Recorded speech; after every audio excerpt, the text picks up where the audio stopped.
నమస్తే. తెలుగు నేలకు స్వాగతం. కాలాన్ని నా కాగితం చేసుకుంటా, దాని మీద లోకానికి ఒక స్వప్నం రాసి ఇస్తా, దాని కింద నా ఊరితో సంతకం చేస్తా. ఈ కవిత్వ పాదాలు తెలుగు కవిత్వంపై చెరగని సంతకం చేసిన కవి శేషేంద్రవని ప్రత్యేకంగా చెప్పాల్సిన పని లేదు. ఆధునిక తెలుగు కవిత్వంతో పరిచయం ఉన్న పాఠకులు శేషేంద్ర కవిత్వాన్ని ఇట్టే గుర్తించగలరు. కవిత్వంపై శేషేంద్ర వేసిన సాధికార ముద్ర అది. శైలిలోనూ శిల్పంలోనూ కవిత్వ నిర్మాణంలోనూ ఓ విలక్షణ మార్గంలో నడిచిన శేషేంద్ర తమ అజరామర రచనలతో సాహిత్యాన్ని సుసంపన్నం చేశారు. ఓ నా ప్రజలారా రండి, మీకో కొత్త పద్యం ఇస్తా, ఆ పద్యం మీకో కొత్త ప్రాణం ఇస్తుంది, కొత్త ప్రయాణం ఇస్తుంది అని మహాకవి శేషేంద్ర తమ కవిత్వం ద్వారా ప్రపంచానికి చేసిన ప్రమాణం ఇది. కవిగా ప్రజలకిచ్చిన నైతిక మద్దతు ఇది. కాలం ఏదైనా కళాన్ని పదునెక్కించి కాలం వెంట నడవటమే కవి ప్రధాన కర్తవ్యం. ఈ కర్తవ్య పాలనలో కృతకృత్యుడైన కవిని ప్రజలు గుండెల్లో పెట్టుకుంటారు, పూజిస్తారు, గౌరవిస్తారు, ఆరాధిస్తారు. కవిత్వాన్ని కాలాతీత కాంతిరేఖగా మార్చి అన్ని వర్గాల వారిని ప్రభావితం చేసిన కవి శేషేంద్ర. డాక్టర్ శేషేంద్ర శర్మ అనన్య సామాన్యమైన తమ భాషా సృష్టితో అనితర సాధ్యమైన శబ్ద ప్రపంచంతో ఈ శతాబ్దాన్ని వెలిగించారు. మండే సూర్యుడిగా కవిత్వాకాశంలో ప్రకాశించారు. యుగ స్వభావాన్ని తమ కవిత్వంలో ప్రతిఫలింపజేసి యుగ కవిగా నిలిచారు. మూస భావాలకు స్వస్తి పలికారు. పాత వాసన గొట్టే పదాల్ని వదిలేశారు. సజీవమైన ప్రజల భాషలో కవిత్వానికి ప్రాణప్రతిష్ఠ చేశారు. సమకాలీన మహాకవులు సైతం షహబాజ్ శేషేంద్ర అనేలా కవిత్వం రాశారు.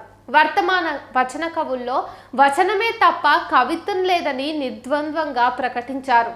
సామాజిక స్పృహ అనే చౌకబారు నినాదంతో సాహిత్య స్పృహను సజీవ సమాధి చేస్తున్న కవులను నిరసించారు.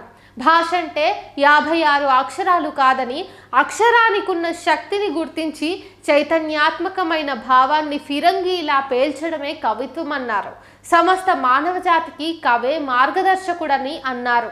లోకంలో కవులు ఎంతమంది ఉన్నా మహాకవి మార్గమే భావితరాలకు మార్గదర్శకమన్నారు. నన్నయ, తిక్కన, శ్రీనాథుడు వంటి కవులను పద్య విద్యా పట్టభద్రులుగా అభివర్ణించారు. ప్రాచీన ఆధునిక సాహిత్యాన్ని సమగ్రంగా చదివిన శేషేంద్ర సంస్కృతాంధ్ర భాషలో పారం ముట్టిన పండితుడు. సంస్కృత పాశ్చాత్య ఆలంకారిక గ్రంథాలను విమర్శ విధానాలను ఆకలింపు చేసుకున్న ప్రతిభామూర్తి. షోడశి, స్వర్ణహంస, సాహిత్య కౌముది, కవిసేన మేనిఫెస్టో వంటి రచనలు శేషేంద్ర పాండితి ప్రకర్షకు విమర్శనా దృష్టికి నిదర్శనాలు.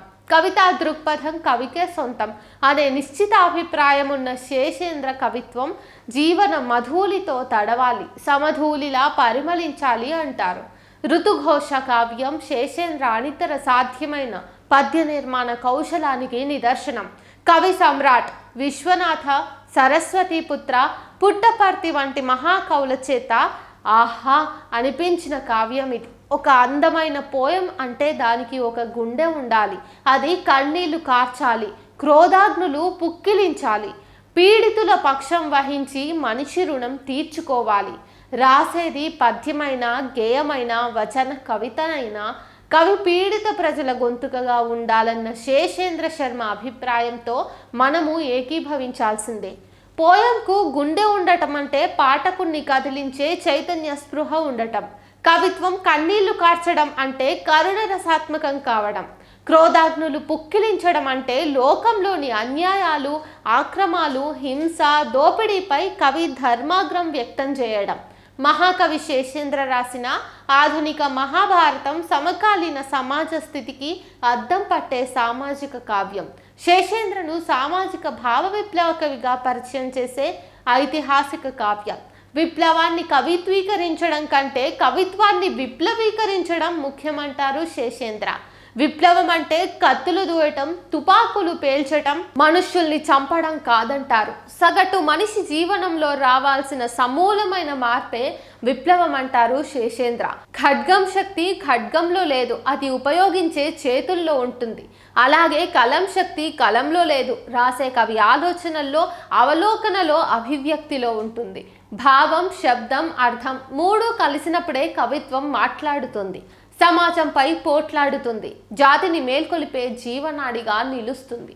రైతులారా, రాజకీయ వర్షం పడుతోంది, మోసపోయి విత్తనాలు చల్లకండి. శేషేంద్ర కళ్ళల్లోంచి జారిన మాటలివి. ఇక్కడ రాజకీయ వర్షం అంటే ఏమిటో తెలియకపోతే పాఠకుడికి కవి భావం అర్థం కాదు. అదును పదును సమయం సందర్భం లేకుండా కురిసేది వాగ్దానాల వర్షం. కోయిల కూయాలంటే వసంతం కావాలి, కాకులు అరవటానికి ఋతువులతో పని లేదు. రైతుకు రాజకీయ వర్షానికి ఉన్న సంబంధంలోని ఆంతర్యం తెలియకపోతే కవి పై వాక్యాలు రాయలేడు. దీన్నే కవిత్వంలో ధ్వని అంటారు. దీన్ని పాఠకుడు గ్రహించాలి. ఆధునిక మహాభారతంలో కర్షకుడే కథానాయకుడు. నాగలి మోస్తున్న రైతు శిలువను మోస్తున్న క్రీస్తులా ఉన్నాడు అంటారు శేషేంద్ర శర్మ. పిల్లల్లారా, పుస్తకాల అవతల పారేయండి, నాగలి భుజాన వేసుకుని ఆ పొలాలలో కలవండి, పొలాలు మీకు స్వేచ్ఛను దానం చేస్తాయి అంటారు కవి. నేనింత పిడికిడు మట్టే కావచ్చు, కానీ కలమెత్తితే నాకు ఓ దేశపు జెండాకున్నంత పొగరుంటుంది. ధరిత్రిని హలం దున్నితే అప్పుడవుతుంది అది ఒక దేశం, ధరిత్రిని కలం దున్నితే అప్పుడవుతుంది అది ఒక ఇతిహాసం. ఇలాంటి విలక్షణ కవిత్వానికి పురుడు పోసిన శేషేంద్రను ఆధునిక విమర్శకులు పాక్షికంగా తప్ప పరిపూర్ణంగా అంచనా వేయలేకపోయారు.